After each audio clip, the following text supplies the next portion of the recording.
आप सभी को विशाल साठे का नमस्कार। चैनल पे आपका स्वागत है। कुछ आयुर्वेदिक वनस्पतियां इतनी महाबली है, यानी कि उनके स्वास्थ्य लाभ इतने ज़बरदस्त है और इतने सारे हैं कि उन्हें नज़रअंदाज किया ही नहीं जा सकता है। मानव शरीर को स्वस्थ रहने और दीर्घ आयु प्राप्त करने के लिए इन वनस्पतियों का सेवन जैसे कि अनिवार्य है। आज हम ऐसी ही एक धमाकेदार, जानदार और अति शानदार वनस्पति पर यह वीडियो कर रहे हैं। मुझे यकीन है कि आपने इस वनस्पति को पहचान ही लिया होगा। हाँ, आपने सही पहचाना है। ये कचनार का अति महान, अति दिव्य वृक्ष है। कुछ लोग जिन्हें कचनार की पहचान नहीं है, वे समझते हैं कि हर वो पेड़ जिसके ऐसे गोल पत्ते होते हैं वह कचनार है, लेकिन ऐसा नहीं है। जैसे कि एक वृक्ष होता है कठमूली, पहली नज़र में इसके पत्ते बिल्कुल कचनार जैसे ही नज़र आते हैं, लेकिन इन दोनों में फ़र्क करने की बारीकियां मैं बताता हूँ, ध्यान से सुनिए।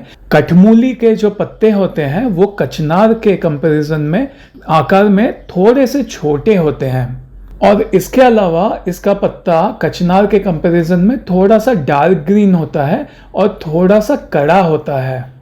और कचनार के वृक्ष की भी अगर हम बात करें तो उसके अंदर भी बहुत सारी वैरायटीज़ आती हैं, जैसे कि सफ़ेद फूल वाला कचनार, येलो फूल वाला कचनार, पिंक फूल वाला कचनार।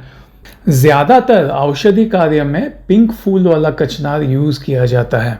कचनार को लेकर के एक बहुत ही प्रचलित कहावत है, काया कंचन करे कचनार। त्वचा में चाहे किसी भी तरह की फुंसी हो, फोड़ा हो, गांठ हो, ट्यूमर हो या चाहे कैंसर जैसी कोई विकृति ही क्यों ना हो, इस तरह के हर रोग में कचनार ज़बरदस्त लाभ करता है। ये इसका एक बहुत ही इम्पोर्टेंट लाभ है, जिसके कारण कचनार बहुत ही ज़्यादा प्रयोग में लाया जाता है। जैसे कि मैं आपको बताऊं, आजकल महिलाओं में स्तन में गांठ की बड़ी कॉमन परेशानी है। इसमें खास करके कचनार का प्रयोग बहुत किया जाता है। इनफैक्ट गर्भाशय में भी अलग अलग तरह की विकृतियाँ हो जाती हैं, महिलाओं को चांदी हो जाती है गर्भाशय में, या कुछ और तरह की ग्रोथ हो जाती है। इसमें भी कचनार का बहुत बहुत ज़्यादा इम्पोर्टेंस होता है। शरीर में कहीं पे भी गांठ हो गई हो, उसमें खास करके कचनार गुगुल दिया जाता है और साथ ही साथ वृद्धिवादी का वटी भी दी जाती है। और ऐसे में बहुत ही कम मात्रा में मूंग के दाल के दाने से भी आधा, इतने कम मात्रा में चूना खिलाना चाहिए मरीज को दही में मिला करके।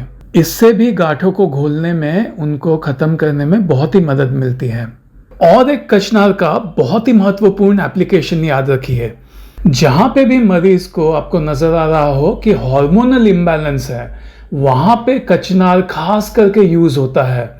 फिर चाहे महिलाओं में लिकोरिया का प्रॉब्लम हो, या ओवर ब्लीडिंग का प्रॉब्लम हो, या मासिक धर्म की अनियमितता हो, मासिक धर्म कम आता हो, रुक रुक के आता हो, या बहुत ज़्यादा बार आता हो, या महीने में 2-3 बार आ जाता हो, या और कोई हार्मोनल इम्बैलेंस हो, जैसे कि थायराइड, गले के एरिया में थायराइड के विकार हो जा रहे हो हार्मोनल इम्बैलेंस के कारण, या फिर गलगंड हो रहा हो गले में, इसमें भी कचनार बहुत ही अच्छा काम करता है।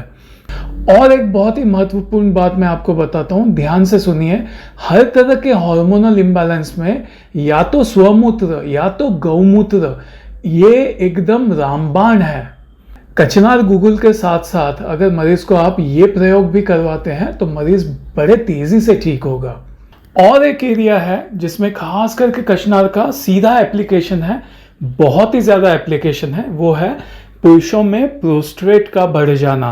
50 के बाद ज़्यादातर पुरुषों को ये समस्या होने लगती है कि बार बार पेशाब जाने का मन करता है, या पेशाब ऐसा लगता है कि पूरी तरह से निकाल नहीं पा रहे हैं, और हर तरह के पेशाब को लेकर के प्रॉब्लम्स होने लगते हैं। ये ज़्यादातर प्रोस्टेट ग्रंथि के सूजन के कारण होता है। इस समस्या को दूर करने के लिए खास करके कचनार गुगुल दिया जाता है। साथ ही साथ काले तिल भी खिलाए जाते हैं। और इसके अलावा साथ में गोखरू भी दिया जाता है। ये 3 का जो कॉम्बिनेशन है ये इसमें बहुत अच्छा काम करता है। साथ ही साथ मैं आपको बताऊं, अलसी के बीज है, कद्दू के बीज है, और चिया सीड्स जिसकी शिकंजी बनती है वो बीज, और सूरजमुखी के भी बीज, सनफ्लावर सीड्स भी इसमें बहुत सहायक है, बहुत अच्छा काम करते हैं। कचनार के वैसे तो बहुत ही असंख्य लाभ है क्योंकि ये बहुत ही वर्सेटाइल वनस्पति है, तो किसी फ्यूचर एपिसोड में मैं डिटेल में उन्हें डिस्कस करूंगा। और आप हमेशा याद रखिए ये एपिसोड जानकारी के लिए है, इसे मेडिकल एडवाइस ना समझे।